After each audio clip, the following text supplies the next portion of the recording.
Love marriage और relationship ने जो है देश का ताना बाना बिगाड़ दिया। नमस्कार, मैं रविंद्र कुमार और आप देख रहे हैं पब्लिक क्रांति। और इस समय हम मौजूद हैं करनाल में, और करनाल में एक ऐसा मामला सामने आया है कि जिसको सुनकर आपके पाँव के नीचे से जमीन खिसक जाएगी। जो माँ है, बेटा है और तमाम महिलाएं हैं यहाँ पर पहुँचे हैं। एक बार चलिए उनसे बातचीत करते हैं। साहब 3/5/2018 की बात देख लो, और अब ये देख लो 3/5/2018 से लेकर 14 अगस्त को शादी होगी। कितना टाइम था। मैं अपनी बच्चे के साथ थी, मेरे पे वीडियो कॉल का फोन था जी। मेरी बच्ची के साथ वीडियो कॉल पे खेलती थी। मेरी माँ भी कई बार पूछती थी क्या कर रहे हो तुम, आप कुछ नहीं कर रहे, छोटी बच्ची।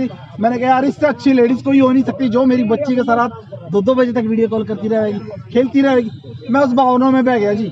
शादी की बात कह रहे हैं कि जो गुंजन शर्मा की जो है पहले शादी हुई, तलाक हुआ, उसका पति जेल में गया, उससे पैसा लिया गया, इतनी बड़ी बात आपसे कैसे छुपी रहेगी? क्या साहब मेरे को नहीं, मेरे को तो प्रेम नगर जाके पता लगा जी।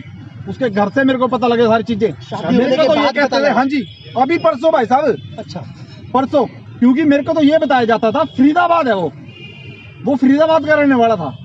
मैं पूरे प्रेम नगर के अंदर फिरा, किसी ने मेरे को उसका एड्रेस दिया, एक बंदे ने मेरे को एड्रेस दिया कि भाई साहब हमारा नाम मत लेना, क्योंकि लखनपाल बहुत खतरनाक आदमी है। बहुत ऊपर तक पहुंचा उस बंदे की।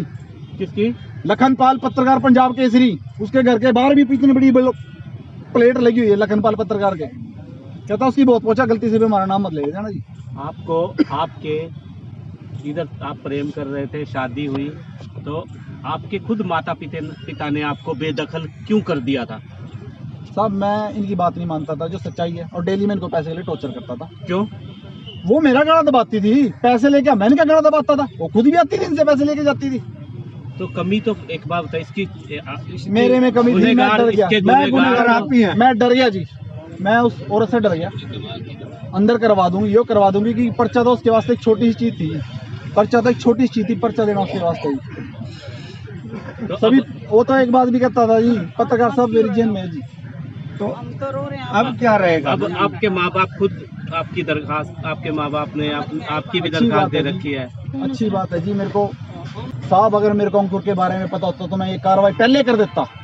मेरे को कागज अब मिले हैं। अंकुर कौन था? पता नहीं जी, 376 लगवाई थी इसके ऊपर, मुझे तो ये भी नहीं पता अंकुर है कौन।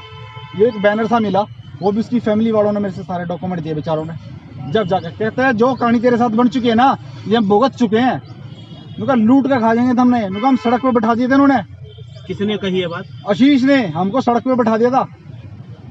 कहता है कॉपियां बेची है मैंने। आप भी सड़क पे आ गए आज? भाई साहब मैं तो भिखारी वाला लो रहा इस। ये 22 तारीख के कपड़े हैं, उससे 2 दिन पहले मैं काम पे पहन के गया। 20 तारीख के हैं जी, ये 20 तारीख के कपड़े हैं, लगातार यही पहन रहा जी मैं।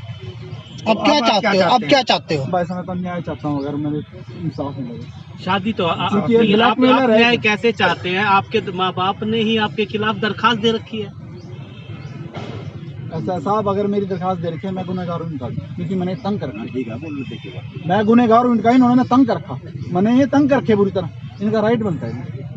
आपने तंग किया या पति पत्नी दोनों ने तंग किया जी। वो आती थी पैसे लेके जाती थी इनसे, मेरे को तो मिले भी कहीं मिलने हो जाते थे इनसे।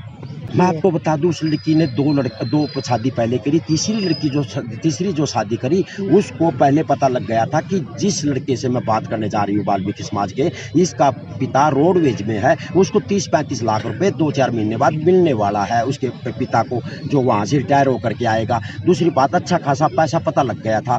तो वो मैं आपको बता दूं कि ये बताएगा फिर भी चलो। वो जो वैसे टीका लवाने के लिए जब हॉस्पिटल में माँ बेटी गई तो वहीं आँख में टक्का हो गया। उसके बाद उसकी माँ ने उसको लड़के को वो घर पे बुलाया, और घर पे बुला करके अब लड़का बताएगा, मैं बताऊंगा तो कुंडी लग गई तो फंस गया तो शादी हो गई। शादी होने के बाद जो इसके पास था उस लड़के के पास या कैसे भी वो देता चला गया। अब उसके पास कुछ नहीं है। अब वो लड़का अपना मतलब खाली हो गया है। माँ के पास एक छोटा सा मकान है। इस मकान को बचाने के लिए डीएसपी साहब से मिलकर के सच्चाई बताना चाहते हैं। यही हमारा। तो सर तो क्या लगता है, मतलब पैसों के लिए एक के बाद दूसरे के बाद तीसरी शादी की जा रही थी। अब फिर यही हो रहा है ना, पैसे के लिए। ये परिवार क्या कह रहा है, मैंने शर्म आ रही है, बताने लग रहा है मैं इसकी जिंदगी बचाने के लिए आया हूँ बुढ़िया की। अब वो लड़का है वो भी पहुंच जाएगा, आप खुद आज उसका। तो जो पहले और दूसरा हस्बैंड था उसका, वो कहाँ पर है? अभी पहले वाला फरीदाबाद में है। अच्छा जी। उसके माँ बाप उसने निपटा लिया है। जी जी। उसने निपटाने के बाद उसका 15 लाख में डीलिंग होकर के उसका मामला खत्म हो गया है। अच्छा। पर उसका एक लड़का है, वो जबकि उसके पास रहता है, इस लड़के के पास,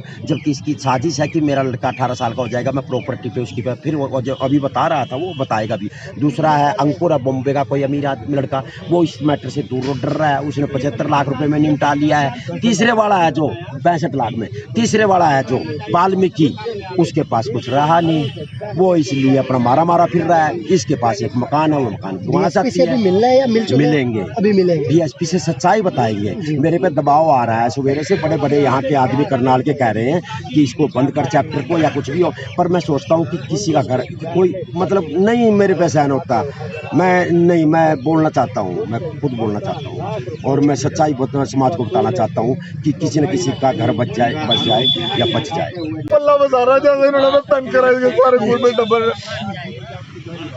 जैसे उसके बापों ने तंग करना मारेंगे। तुम्हारे पास क्या बचा है? अगर वो तुम्हारा आपको लेके जाए तो आप उसके पति हो, वो लेना चाहती है, आपको साथ रखना चाहती है। लाश हूँ जी, मैं तो जी मैं एक लाश हूँ, मेरी गर्दन काट दो, ज्यादा अच्छा नहीं। वो कहती है कि सब कुछ छोड़ दूंगी, मैं अपने पति के साथ रहना चाहती हूँ।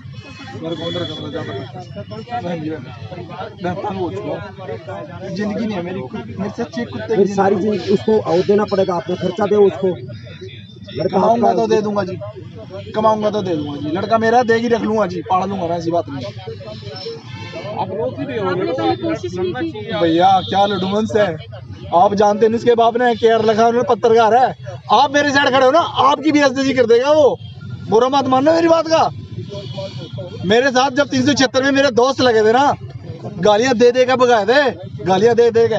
इसका भाई अमृतधारा हॉस्पिटल में सीए है, मुनीश कुमार सीए, दलाल इसका भाई, वो एक दलाल है। इसकी माँ भी ऐसी थी घटिया। आप कानून पे विश्वास रखो, आप इतना डरते क्यों? बड़े भैया कानून जेब में है, जज उनके हैं। मैंने 112 में 10 बार फोन करा, कोई नहीं आया। इसका एक फोन करते कुत्ते की तरह भाग गया 112। क्यों भाई?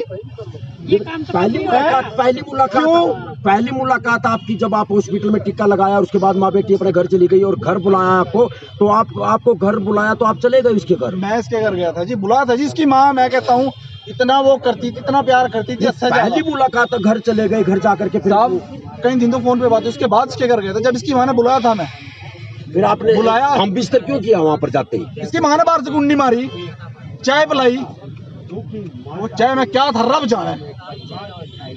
इनका तो बिजनेस है जी। अगर आप इनकी पास, मैं नहीं कहता आप लोगों से, आप प्रेम नगर चले जाओ, बच्चा बताया इनके बारे में। माँ बाप को क्यों नहीं बताया जब आप वहाँ कुरुक्षेत्र मंदिर में जाकर के शादी करने गए और इनको बका करके ले गए, तो उस टाइम रुक जाते, उस टाइम शादी क्यों किया आपने? भाई साहब ब्लैकमेल करता था इसकी माँ ने, या प्रेग्नेंट हो गई तेरे से, या प्रेग्नेंट हो गई तेरे से। प्रेग्नेंट हो गई थी? हाँ, मुझे अब क्या बचा आपके पास? वो तो बता नहीं। फिर आप घर तो आपका नहीं है, घर तो माता जी का है। कपड़े भी तार के दे दूंगा, घर तो माता जी का है, कपड़े भी दे दूंगा। तो आपने देखा कि किस प्रकार से यहाँ पर माँ बेटा फूट कर रो रहे हैं। और आपको बता दें कि जब लड़की तीसरी लव मैरिज करती है तो तीनों पतियों का जीना हराम हो जाता है, तीनों पतियों को जो है ब्लैकमेल करती है। ऐसा यहाँ पर जो है लड़का और उसकी माँ बता रही है। जब जो है एक पत्रकार की लड़की है जिसने लड़के को पहले ब्लैकमेल किया, उसको प्यार के जाल में फंसाया, कहीं ना कहीं उसको ब्लैकमेल करके उसके साथ विवाह रचाया, और उसके बाद जो है पैसों के लिए उसको ब्लैकमेल करने लगी, तरह तरह के ताने उसको देने लगी, तरह तरह की गालियां सुननी पड़ी।